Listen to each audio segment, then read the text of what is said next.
বয়স কেবলই একটি সংখ্যা মাত্র, সেই প্রবাদকেই ফের প্রমাণ করলেন পূর্ব মেদিনীপুর জেলার এগরা ২ নম্বর ব্লকের দুবদা গ্রামের বাসিন্দা মানব গোবিন্দ দুয়ারি।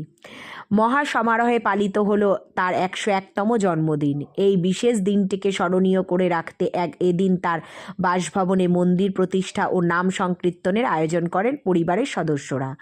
মান গোবিন্দ বাবুর বর্তমান পরিবার আকাশছোঁয়া। বর্তমানে তার পরিবারের সদস্য সংখ্যা ৫০ জনেরও বেশি।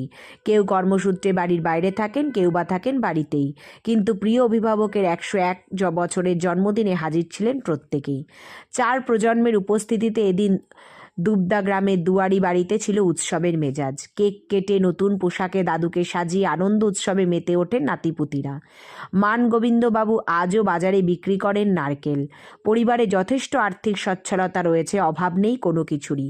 তবু ১০১ বছর বয়সে এসেও মান গোবিন্দবাবু আজও বিস্ময়। প্রতিদিন নিয়ম করে তিনি বাজারে যান এবং নারকেল বিক্রি করেন। পরিবারের দাবি এটা তার দীর্ঘদিনের অভ্যাস এবং এক প্রকার শখ।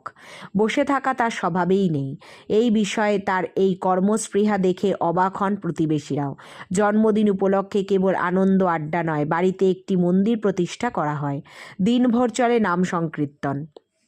পরিবারের এক সদস্য রাজকুমার দুয়ারি জানান, দাদু আমাদের বটগাছের মতো আগলে রেখেছেন। তার এই দীর্ঘায়ু এবং প্রাণশক্তি আমাদের অনুপ্রেরণা দেয়। তাই এই বিশেষ দিনে ভগবানের চরণে কৃতজ্ঞতা জানাতেই মন্দির প্রতিষ্ঠা ও সংকীর্তনের আয়োজন করা হয়েছে। এদিন মান গোবিন্দবাবুকে শুভেচ্ছা জানাতে ভিড় করেন গ্রামবাসীরাও। শতায়ু পেরিয়েও এমন সচল ও হাসি খুশি মানুষের সান্নিধ্য পেয়ে খুশি সকলেই। জন্মদিন পালন করলো পরিবারের সবাই মিলে, কেমন লাগছে আপনার? ভালো লাগে। কতটা আনন্দিত? কতটা আনন্দিত? আনন্দ মানে খুব ভালো লেগেছে।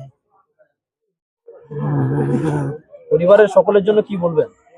হ্যাঁ, পরিবারের সকলের জন্য কি বলবেন? কি বলবো, কি আমার আমার সব ভালো, সবাই ভালো। আমার ৫ লোক ছেলে সবাই ভালো। এর আগে কখনো এরকম জন্মদিন পালন হয়েছে? এই প্রথমবার। ১০১তম জন্মদিন পালন করলেন একদম সাড়ম্বরে, কেক কেটে এবং যথেষ্ট আনন্দের সঙ্গে, কি বলবেন? বাবাকে যে আমরা আজকে ১০১ বছরে কেক কেটে তার জন্মদিন পুনরায় পালন করলাম, এর জন্য আমরা খুবই সকলে ভাইরা পরিবারের সবাই খুশি এবং গর্বিত। যাতে আরো কিছুদিন আমাদের মাঝখানে বাবা থাকেন, সেটা ঈশ্বরের কাছে প্রার্থনা।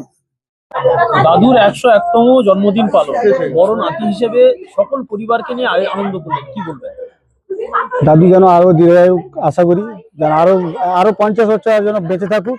হ্যাঁ, দাদুর সাথে যেন আরো ৫০ বছর আনন্দ করতে পারি।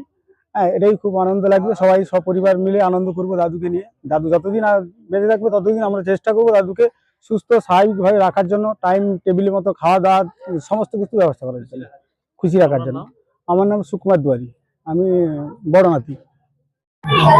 দাদা, দাদুর ১০১তম জন্মদিন পালন ধুমধাম সহকারে কেক কেটে, নাতি হিসেবে কি বলবেন? আমরা সকলেই গর্বিত, কারণ আমার দাদু আমাদের সাথে আছে। আমরা চাই যেন সারা জীবন আমরা দাদুকে সাথে রাখতে পারি। দাদু এখনো ১০১তম জন্মদিনে সকালে উঠে ব্যবসা করে, এতেই আমরা গর্বিত যে আমার দাদু এখনো হেঁটে বাজারে যান, বসেন। এতেই আমরা, আমার সকল নাতি যা রয়েছে, আমরা সকলে, আমাদের পরিবারের পক্ষ থেকে সকলেই গর্বিত। আমার দাদু সবসময় বলতো, আমি এখন কি যাব, আমাদের নাতির ছেলে মেয়েদের বিয়ে দেখে যাব। আমরাও চাই দাদু আমাদের সাথে এইভাবে সারা জীবন আমাদের সাথে থাকুক। আমরা সকলেই আমাদের পরিবার দাদুর পাশে সবসময় আছি।